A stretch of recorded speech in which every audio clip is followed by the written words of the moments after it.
Welcome back to the show, everybody. Check out these headlines we have for you. Mike Novogratz tries to be on the winning team. You're not going to believe it till you hear it. Talking about the Ripple big win. And guess what else we got? NAB, SBI. You're going to want to know what's going on there, too. And is the U.S. about to pass crypto legislation? Because there's a new bill you got to hear, and you won't believe it. Somebody roll that beautiful intro.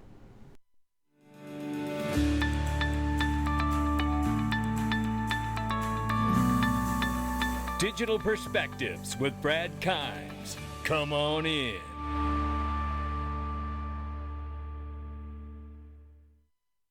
Welcome back to the show, everybody. You can follow us on Twitter and YouTube for exclusive content at the top of the screen. Right now, it's $1.25 trillion market cap for cryptocurrency. The market is up 0.73%. Shout out to XRP LHQ for making these numbers happen for us today. Right now, Bitcoin is 29,800 plus, Ethereum 1896 and change. Tether market cap 83.8 billion plus, ladies and gentlemen. I think it's an all-time high.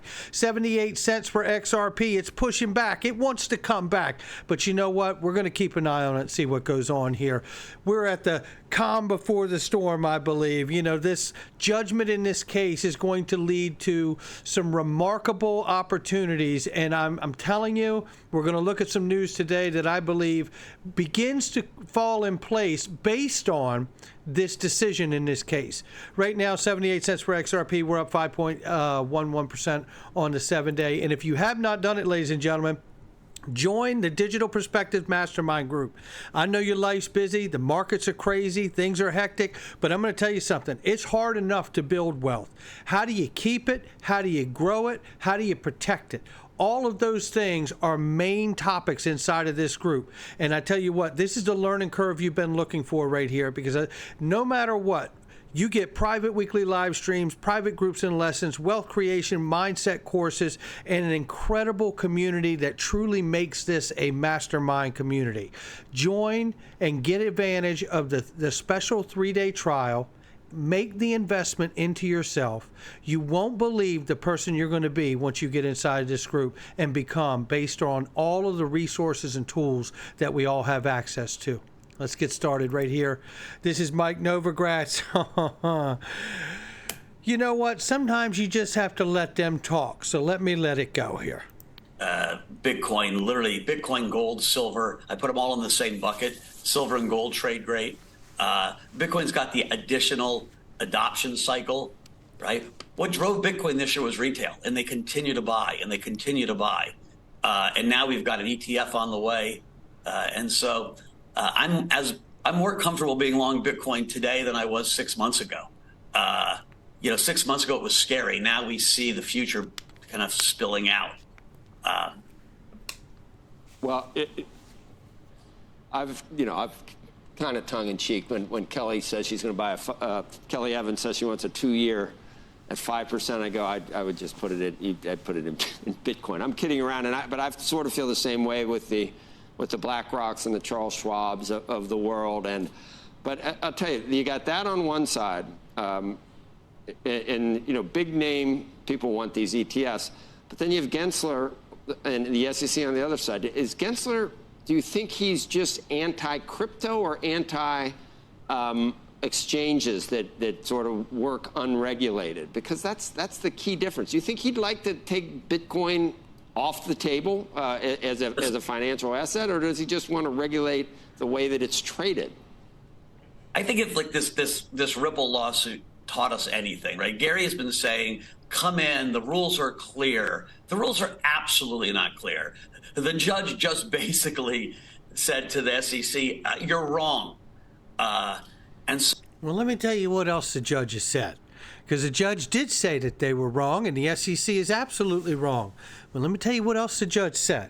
The judge said that Mike Novogratz's early sale as an ICO to Ethereum is illegal. And everybody who participated in that ICO participated in illegal activity.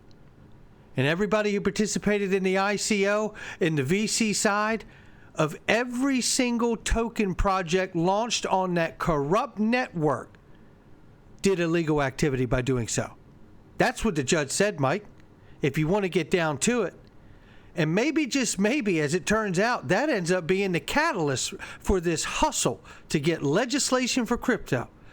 Because it seems like the way the judges ruled here, that all of that activity that went on and invested in ETHgate was absolutely illegal compared to Judge Torres's ruling.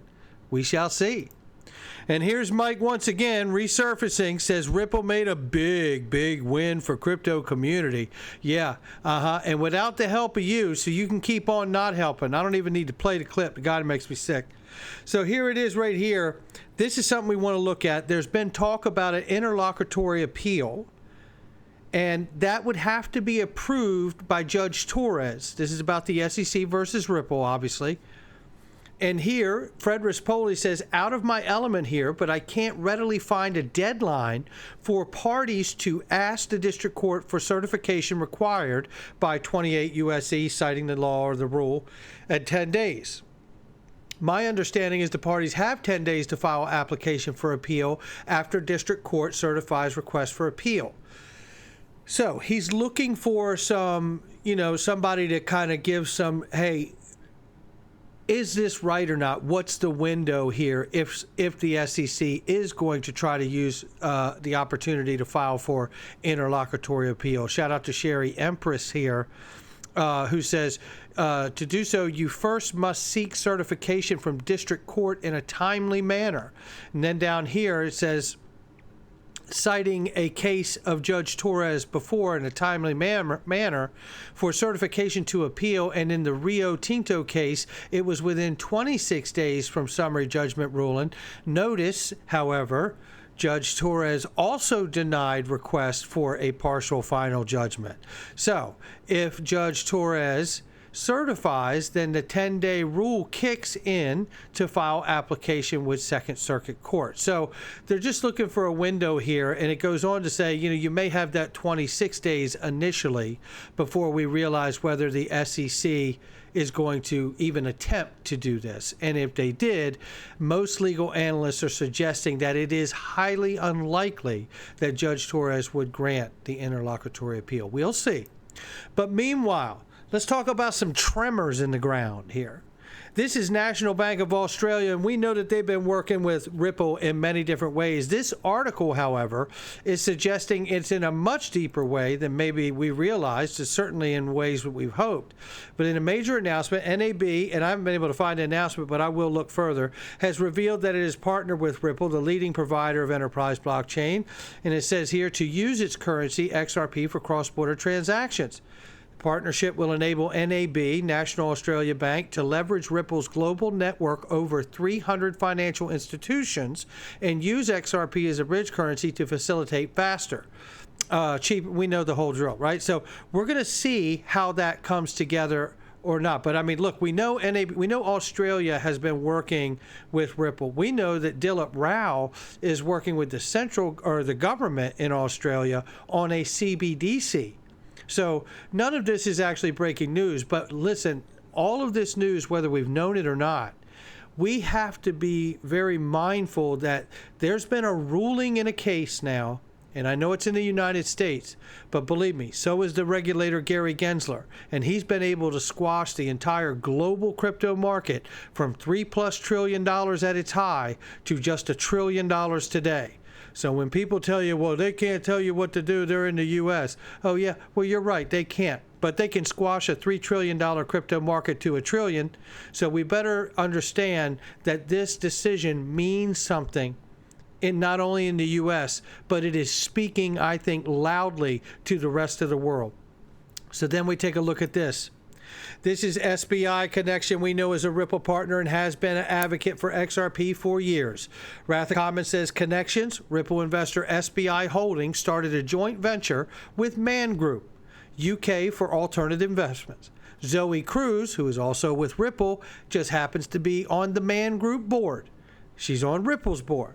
Man recently launched a crypto hedge fund. So we'll have to see how this may or may not, how deeply it may or may not be intertwined. Again, these are like tremors taking place here, understanding that the decision has come through. There's still, obviously some road to go yet, right? But nevertheless, these are the things that are getting very interesting to hear. Now, I'm not going to play all 6 minutes of this. You can breathe a sigh of relief, but Representative Mike Flood's been an advocate for cryptocurrency and stable coins and things like that alike. So let's hear what he has to say in this first minute.